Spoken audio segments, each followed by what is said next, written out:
좋아요 누르는 거 잊지 않으셨죠? 바람난 사연 지금 시작합니다. 쌀쌀하면서 추운 날씨가 이어지니 잠시 잊고 있었던 그때 일들이 문득 생각이 나는군요. 오늘 한번 그때 있었던 일들을 여기서 속 시원히 말해보겠습니다. 부끄러운 얘기지만 나이 62살에 내 집 하나 없이 정착도 못하며 혼자 처량하게 방이나 얻으러 다니는 것도 모자라. 그것도 단칸방이나 쪽방을 알아보러 다녔던 때가 있었답니다.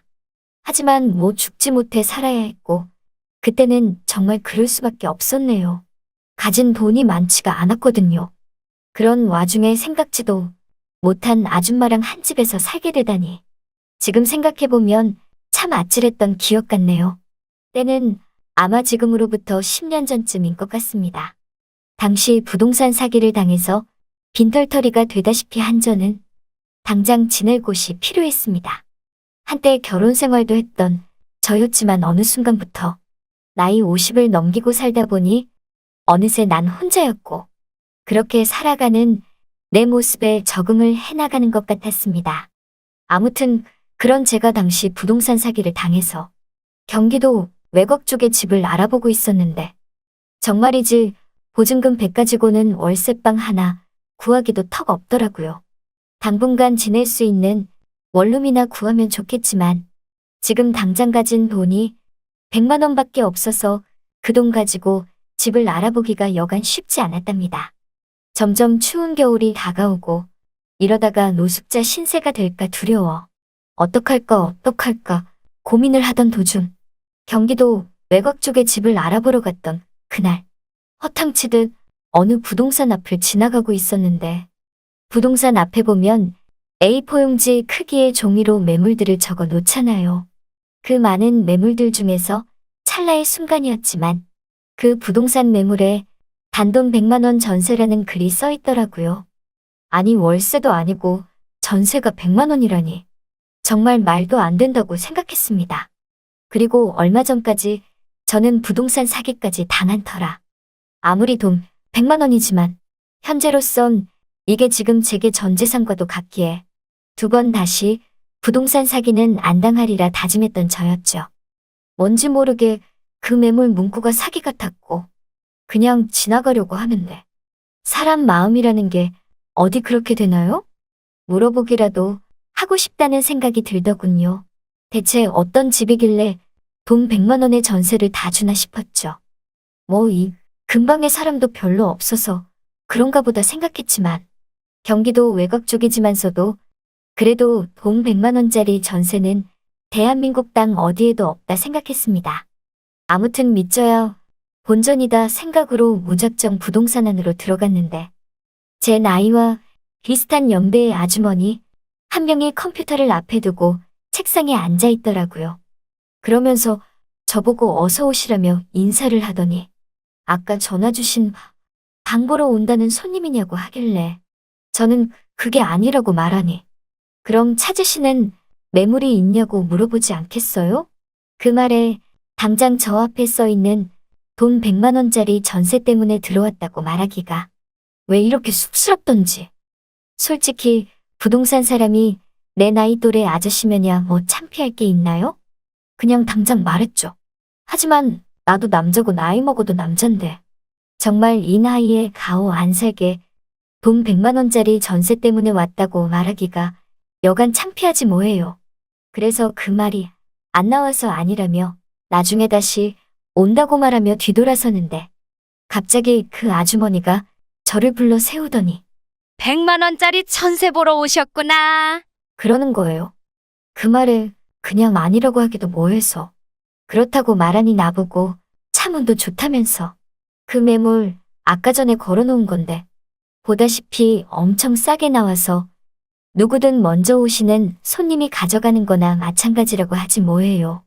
저는 그 말에 정말이냐며 집 좀 볼 수 있냐고 물으니 물론이라면서 당장 같이 가보자고 하더군요. 그렇게 하여 그 아주머니 차를 타고서 매물 100만 원짜리 전셋집에 가보기로 했답니다. 발전이 안 된 경기도 외곽 쪽이라 정말 오래된 집들도 많고 허름했고 그리고 주위도 왜 이렇게 우중충한지. 아무튼 별로 좋지 않더라고요.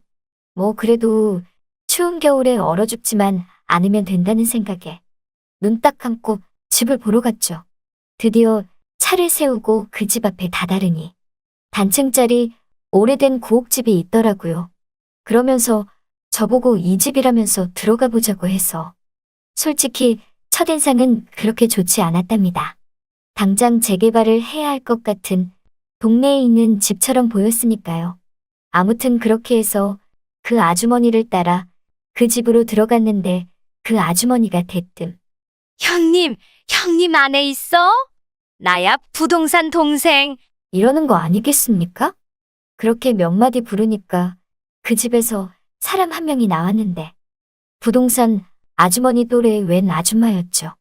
그러면서 그 집 주인 아줌마 같은 사람이 집 보러 왔냐고 하면서 저를 위아래로 부담스럽게 쳐다보는데 왜 이렇게 신경이 쓰이던지 저는 그럼 집 좀 보겠다며 말씀을 드리고 집안을 둘러보기 시작했답니다. 집안이라고 해봐야 그냥 딱 방 한 칸, 그니까 꼴랑 단칸방이었죠. 보니까 수도도 마당에 있었고 화장실도 마당에 있는 오래된 화장실이었답니다. 아니 이런 집에서 내가 어떻게 살까 고민은 됐지만 이 집 놓치면 올겨울은 얼어 죽을 것만 같았죠. 그래서 저는 일단 부동산 아주머니에게 보일러는 잘 작동되냐고 물으니 물론이라며 비록 연탄 보일러지만 그래도 엄청 따뜻하다며 연탄불만 시간 맞춰 잘 갈아주면 된다고 하지 뭐예요. 아니 연탄불을 갈아야 한다니. 생전 그런 거 못 해보고 살았는데 난감했죠 정말. 그렇게 부동산 아주머니랑 이런저런 대화를 하고 있는데 그걸 지켜본 이 집 아줌마가 갑자기 부동산 아줌마에게 빨리 결정해줘. 라고 하니까 걱정 말라며 오늘 내로 한다고 말을 하더라고요. 그렇게 부동산으로 돌아와서 가계약금을 걸어놓고 드디어 얼마 뒤 계약서를 쓰고 그 집으로 이사를 하게 됐답니다. 짐이라고 해봐야 별로 없어서 이사는 금방 끝났는데 보니까 이 집에서는 저 집주인 아줌마랑 저랑 단둘이 사는 것 같았답니다. 뭔가 좀 부담스럽고 불편했습니다.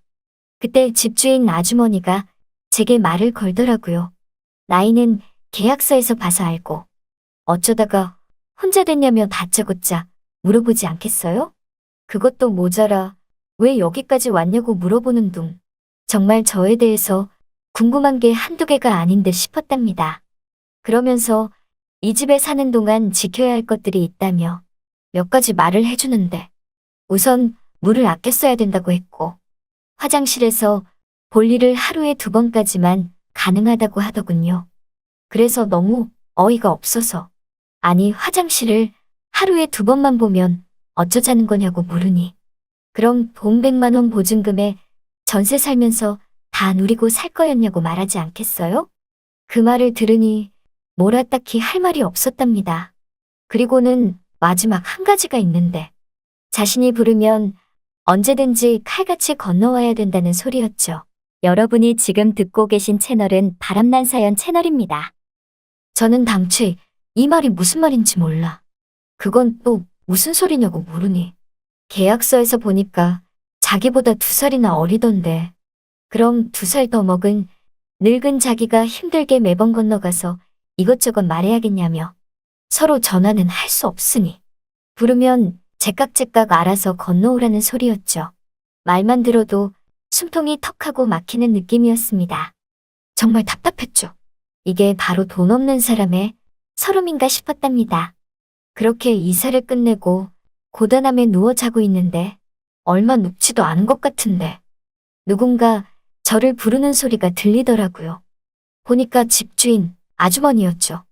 저는 어제 한 말이 생각나서 그 아주머니가 부르기에 냅다 방문을 열고 마당을 지나 건너방으로 갔답니다. 그랬더니 그 아주머니가 저를 보고서 빨리 씻으라며 지금 못 씻으면 찬물로 씻어야 한다고 하지 뭐예요. 아니 이 엄동설안에 찬물이라니. 정말 골치가 아팠죠. 저는 알았다며 씻기 시작했는데 이 집은 화장실도 밖에 있듯이 수도가도 밖에 있어서 그냥 밖에 있는 수도가에서 대충 씻는 게 다였답니다. 그런데 그것도 양동이에 물을 끓여서 찬물과 섞어서 씻는 거였죠. 다 씻고 수건으로 얼굴을 닦으니 저보고 또 하는 말이 오늘은 첫날이라서 자기가 양동이에 물 받아 끓여줬다며 내일부터는 저보고 알아서 하라는 소리였죠. 그러면서 어제는 고단할 것 같아서 연탄불도 자기가 갈아줬는데 오늘부터는 연탄불도 직접 가르라는 소리였답니다. 아니 이 모든 걸 이제부터 내가 다 해야 하다니 어쩐지 100만 원짜리 전세가 다 있다 생각했답니다. 그렇게 또 하루는 지나고 잠이 들었는데 뭔가 해롱해롱한 게 기력도 없고 힘이 없더라고요. 정말 이러다 죽겠다 싶을 정도로 뭔가 잘못됐다 싶었답니다. 그 순간 어렴풋이 건너방 아주머니 목소리가 들렸는데 그 소리에 반응도 할 수 없이 저는 막 눈이 스르륵 감기고 어지럽고 힘들었죠. 그때였어요. 갑자기 방문을 확 제끼는 소리가 들렸고 주인 아주머니가 저를 불러 깨우는가 싶더니 이를 어쩌냐며 사람 다 죽게 생겼다면서 자기가 그렇게 말했는데 연탄불 제대로 안 갈고 뭐 했냐고 하지 뭐예요. 보니까 전 연탄가스를 마신 것 같았답니다. 그 아줌마는 창문과 방문을 확 열어 개방해 놓고 어렵게 저를 부축하고서 자신이 지내는 건너방으로 데리고 갔답니다. 그리고 얼마 만에 시간이 흘렀을까요? 눈을 떠보니 집은 집이고 방은 방인데 제가 얼마 전부터 지내던 그 방이 아니었답니다. 보니까 이 방은 이 아주머니가 지내는 방이었네요. 아주머니는 저를 보고 깼냐고 하면서 나이도 드실 만큼 드셨고 옛날 사람이면서도 연탄불 하나 못 가냐고 하지 뭐예요. 그러면서 하루 종일 아무것도 못 먹었을 텐데 드시라며 흰죽을 끓여줬답니다. 그거 먹고 기운을 차리게 돼서 저는 고맙다며 인사를 하고 다시 제 방으로 건너왔는데 그때부터 이상하게 저 아주머니가 묘하게 달리 보이는 거예요. 얼마 전까진 그냥 피곤한 내 또래의 집주인 아줌마라고만 생각했는데 어제 나를 살리고 나에게 죽까지 끓여서 간호해주던 모습은 영락없이 마누라 같았죠. 솔직히 오래전부터 혼자가 익숙한 저였지만 알게 모르게 저 또한 마누라가 있었으면 좋겠다는 생각을 했던 것 같았답니다. 그래서 그런 걸까요? 그 뒤로 저 아주머니에게 잘 보이고 싶어서 아침 일찍 일어나면 양동이에 물 끓여서 어서 먼저 씻으시라고 말하고 화장실 청소며 마당 청소며 마다하지 않고 했죠. 그랬더니 그 아주머니가 저를 보더니만 정말 며칠 전에 올 때랑 딴판이라면서 어쩜 이렇게 부지런하시냐며 저를 흐뭇하게 보더라고요. 그러면서 오늘 아침은 건너와서 잡수시라며 청국장을 끓였다고 하지 않겠어요? 제가 제일 좋아하는 음식이 청국장인데 어떻게 알고 청국장까지 끓였는지. 저는 그렇게 건너방으로 가서 청국장을 떠먹는데 정말 맛있더라고요. 그런 나머지 눈치 없이 어느새 빈밥그릇을 긁고 있으려니까 그 아주머니가 주시라며 밥 한 공기를 더 담아서 갖고 왔답니다. 그렇게 아침부터 배불리 밥을 먹고 이제는 본격적으로 부동산 사기당한 걸 찾아야겠다 생각하고 집 밖을 나서려고 하는데 그 아주머니가 올 때 붕어빵 좀 사오라네요. 저는 붕어빵 소리의 순간 어이없었지만 알았다며 그렇게 집 밖을 나왔죠. 여기저기 알아본 결과 부동산 사기 당한 걸 다시 되돌리기엔 너무나 역부족이었답니다. 오늘은 이만하고 힘든 발걸음을 다시 집으로 옮기고 있었는데 어느새 해는 저물어가고 저 멀리 붕어빵 가게가 보이길래 아침에 그 아주머니가 한 마리 생각나서 붕어빵을 사가지고 갔답니다. 그렇게 집에 가서 그 아주머니에게 붕어빵을 전해주니 정말 맛있겠다며 어린애처럼 그 자리에서 붕어빵을 하나 집어먹는데 정말이지 전 아이의 왜 이렇게 귀여운지. 저도 이 아주머니에 대해 이것저것 궁금한 것이 많아지기 시작했죠. 아주머니는 저에게 밖에서 추웠겠다며 뜨끈한 정종 한잔하겠냐고 하지 뭐예요. 그래서 물론이라고 하니까 어느새 데워진 정종을 제게 한 잔 따라주며 추우니까 마시라고 하더라고요. 우리는 그렇게 뜨거운 정종 한 병을 서로 나눠 마시며 이런저런 대화를 했답니다. 들어보니 이 아주머니 정말 잘 나가던 사장님 댁 안사람이었더만요. 그런데 한순간 남편 사업이 망하고 남편은 객사였고 이렇게 이 집에서 30년 넘게 혼자 살아왔다고 했답니다. 저도 제 얘기를 이 아주머니에게 했죠. 이러이러해서 여기까지 오게 되었다고 말이죠. 그랬더니 아주머니가 절 보더니 그쪽도 참 뒤늦게 딱하다며 부디 사기꾼 혹 잡아서 그 돈 찾길 바란다고 하더라고요. 그렇게 말이 끝나고 일어나 보니 어느새 정 건너방에서 잠이 들어버렸답니다. 그런데 제 옆에는 이 아줌마가 없네요. 이상하다 싶어 어디 갔나 찾아보니 아니 이 아줌마는 내 방에서 자고 있지 않겠어요? 이게 다 뭔가 싶었답니다. 우린 정종 한 병에 서로 엇갈린 것 같았죠.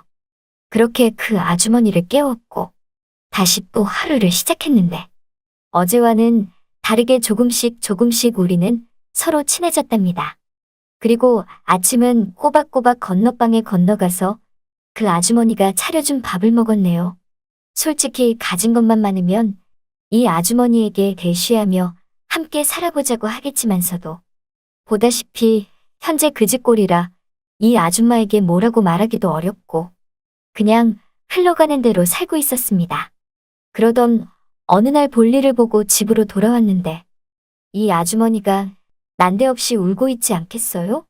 그래서 무슨 일 있으시냐고 그러니까 아무 말 하지 말고 자기 한 번만 안아달라고 하기에 저는 조용히 그 아주머니를 다독여주듯 안아줬습니다.